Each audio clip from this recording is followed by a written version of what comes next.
History of MACV-SOG tells the stories of those who have fought valiantly to protect the liberty we hold most dear. History of MACV-SOG has preserved and honored the legendary feats of our Studies and Observations Group soldiers.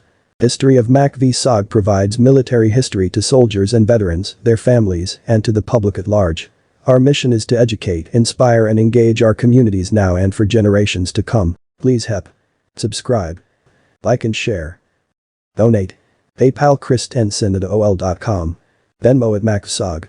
Military Assistance Command Vietnam Studies and Observations Group, MACV-SOG, was a highly classified, multi-service United States Special Operations Unit which conducted covert unconventional warfare operations before and during the Vietnam War. Established on 24 January 1964, it conducted strategic reconnaissance missions in the Republic of Vietnam, South Vietnam, the Democratic Republic of Vietnam, North Vietnam, Laos and Cambodia, took enemy prisoners, rescued downed pilots, conducted rescue operations to retrieve prisoners of war throughout Southeast Asia, and conducted clandestine agent team activities and psychological operations. The unit participated in most of the significant campaigns of the Vietnam War, including the Gulf of Tonkin incident which precipitated increased American involvement, Operation Steel Tiger, Operation Tiger Hound, the Tet Offensive, Operation Commando Hunt, the Cambodian Campaign, Operation Lam Son 719, and the Easter Offensive. The unit was downsized and renamed Strategic Technical Directorate Assistance Team 158 on 1 May 1972 to support the transfer of its work to the Strategic Technical Directorate of the Army of the Republic of Vietnam, part of the Vietnamization effort. Conrad Ben Baker and CISO. Conrad Ben Baker was part of General Douglas MacArthur's headquarters staff during WW2. A savant at navigating and energizing the military procurement system, Baker served in the Pacific supporting the engineers. By 1963 he was stationed in Okinawa alongside Special Forces Captain David Watts as part of the Counterinsurgency Support Office, CISO. Baker served as Deputy Director of CISO from 1963 until 1972. He drove procurement for Special Operations Forces in theater throughout the Vietnam War. Then Baker was technically a REMF. If you aren't familiar with that term then Google it. However, in contrast to many comfortable rear area support pogues, Baker took his job very seriously. He made more than 80 excursions downrange to forward base camps to find out straight from the users just what they needed to accomplish their dangerous unconventional missions. Along the way, he laid the foundation for modern practical military procurement. Baker was instrumental and hands-on role in the research, development and production of new highly specialized weapons, uniforms and equipment. The end users principally being U.S. Special Forces, SOG, other federal agencies and indigenous forces operating within and from the Republic of Vietnam. Traveling up and down Vietnam with more than 80 trips to forward base camps in country, Baker also spent time in Thailand, Japan and Australia in an effort to find the most effective suppliers of material. Part of CISO and Baker's immense value was their ability to provide support that was both within and outside of normal military channels, without the interference of power politics, which was rife within the military procurement process. As Baker himself said in an interview, "We had no issues with American mandates. Our job was to get the best supplies needed for our troops, plain and simple."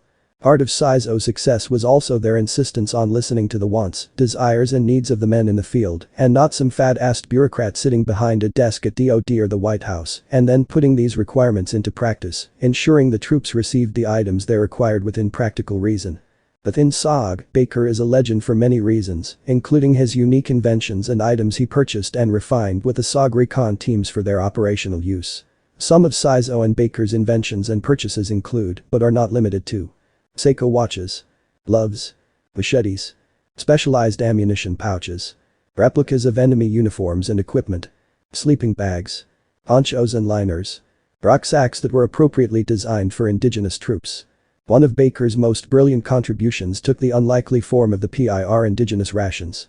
Native mountain yards were getting the runs from eating their U.S. rations, designed for typical Western dietary requirements, so Baker went to Vietnam and Laos to talk to a number of nutritionists. After a period of consultancy, Baker came up with the indigenous rations which consisted of pre-cooked rice laced with vitamin B to counter the vitamin deficiency that was often found within the indigenous troops. Baker sourced the pre-cooked rice from Taiwan and developed several rice seasonings, beef, fish, squid and mutton to name a few. When trying to produce the rations on a mass scale, he went to the U.S. Navy laboratory only to be told it would take 2 to 3 years to produce the ration. Systematic to the US military's procurement process, the timescale was unacceptable to Baker, and he went to a private company, placing an order for 30,000 meals for $1 apiece. By the end of the Vietnam War, Baker estimated that CISO had sent 66 million rations that were used by the US and its allies in Vietnam, Laos, Thailand and another. Then Baker was also responsible for inventing the first SOG knife. When designing the knife, he tested different types of steel for their suitability and worked on various blade and handle designs. Baker looked to his father's marble Gladstone hunting knife for inspiration. He wanted to keep the design simple but effective. The blade's designs are unique but bear resemblance to the classic American Bowie designs, which are synonymous to strength and practicality. The first order for 1,300 SOG knives went to Yogi Shakai, the Japanese trading company based in Okinawa that CISO worked with at the time. The order was made in 1964 for 7-inch knives and 8 prototypes that cost $9.85 a knife. These knives went to SOG teams for cross-border operations for testing and evaluation. Over the course of the Vietnam War, Baker designed a 6-inch knife and a 7-inch knife for US Special Forces and SOG teams. He also made a prototype dive knife for SOG, of which only 40 were made. During his many forays downrange, Ben Baker typically carried a selective fire M2 carbine mounted in an M1A1 side-folding paratrooper stock. This compact weapon was easy to carry, particularly in and out of helicopters. When fitted with a 30-round magazine, the rifle actually offered more firepower than the early M16 variants, sporting their 20-round boxes. The M1A1 was a specialized adaptation of the then revolutionary WW2 vintage M1 carbine. Ben Baker was a dedicated and gifted soldier whose forte was getting the right gear into the hands of those who needed it by any means necessary.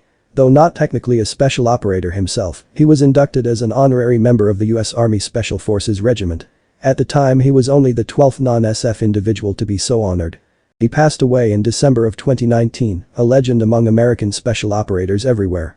Special Forces, especially SOG in particular, but Special Forces is like James Bond in the Secret Service. They have M for Mrs. Moneypenny, they have Q who invents all this stuff, and you have Ben Baker, the true American hero.